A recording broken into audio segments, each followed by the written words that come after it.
Hello Internet, so nice to see you. I have a great question that I want to answer. How does this help if you can't read music? We are talking about learning the notes on the fretboard, and I think it's a totally legit question. Why learning the notes on the fretboard should help you if you don't know how to read music. Before we answer that, let me start from the end. I think that learning the notes on the fretboard is one of the most important things you can do to get better at understanding your guitar and music theory. And I think, on the other hand, that reading music can be useful in some situations, but totally not compulsory for everybody. A lot of great musicians have no idea how to read music, they're not interested in it, they're not using it. A lot of them are great at reading music, so you need to see if reading music does what you want. Why? Learning notes on the fretboard? I think that's pretty much standard. Everybody should know the notes on the fretboard. They open up so many avenues and so many new ways to think about music. And honestly, it's so easy to do once you do the exercises in the original video that I link on the top right, that, everybody should do it. But the question is why it should be useful to know what are the notes on your fretboard. Why should it make me any difference if I know that this one is a C? If I never actually read music, or I don't know how to read music. I know how to read music, but what if you don't? Very easy. Because you don't need to read music to understand music theory. Let's say that at a certain point, somebody tells you that in the C major chord, you have the notes C, E, and G. That's it. They tell you this sentence. In the C major chord, we have the notes C, E, and G.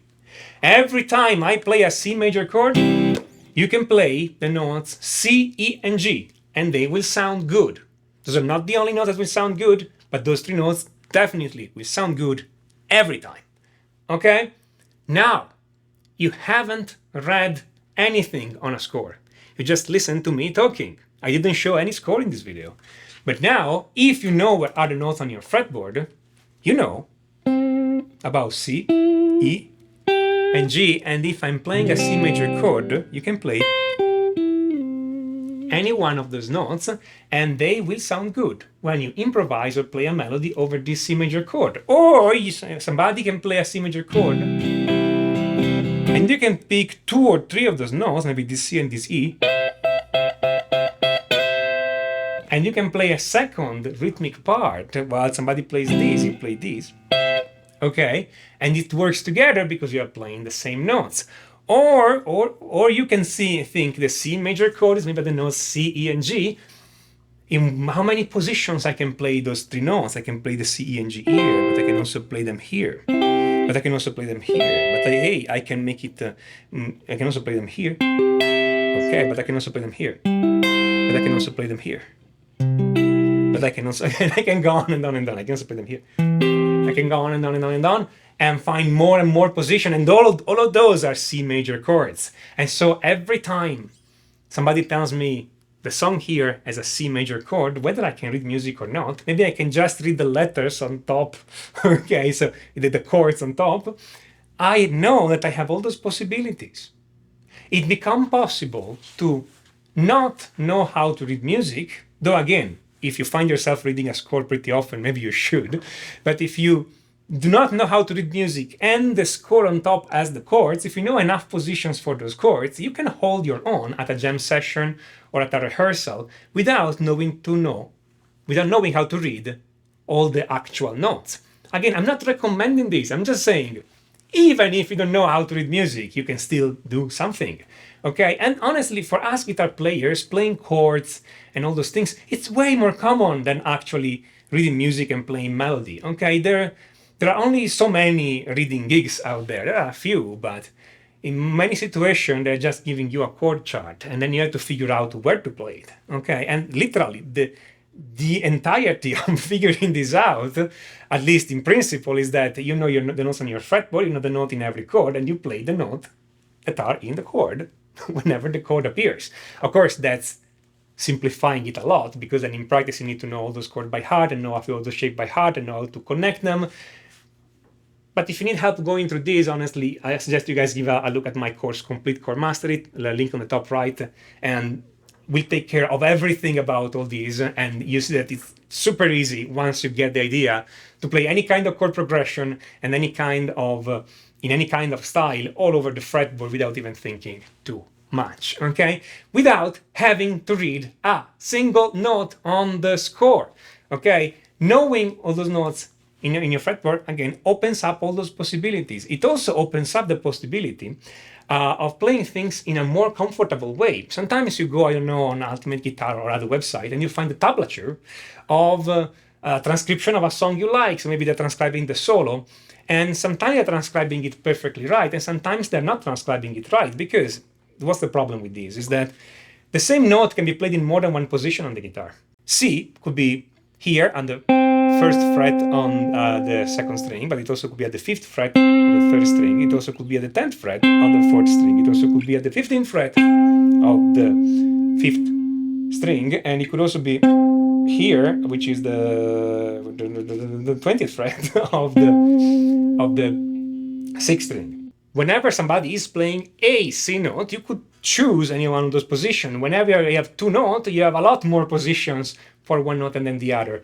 So sometimes when people transcribe those solos or those leads or those melodies or those parts, they put them in a position that is comfortable for them. But maybe it's not comfortable for you because our hands are not all the same. Maybe they get it, or maybe they just simply got it wrong. So it's useful to know where the notes are, because whenever somebody plays a chord or a scale, you can find other positions for the scale. I can play my scale this way, but I can also play this way.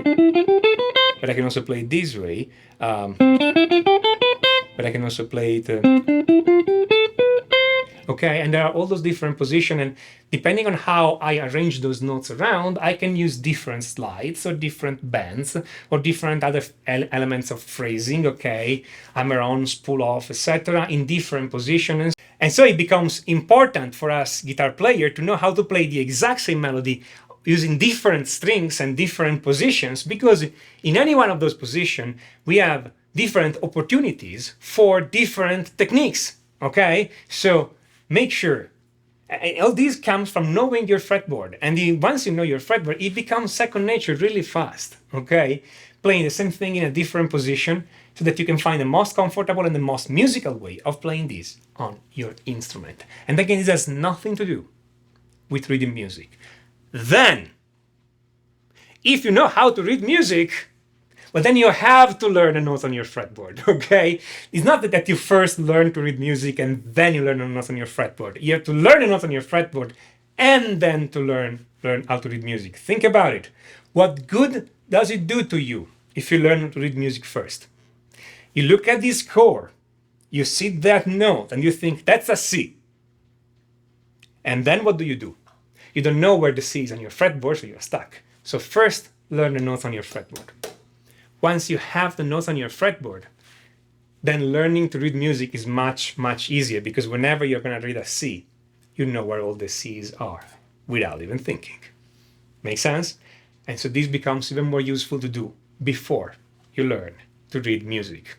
If you like this video, smash that like button. Don't forget to subscribe. If you know people who are stuck in learning how to read music, or they don't know they're not on their fretboard, send them this video that maybe they can get unstuck and move forward in their progress. If you like this channel, subscribe and click on notification. If you have anything to say about all that, write it down on the comments. I love reading from you guys, and I love answering your questions, like the question I answered today.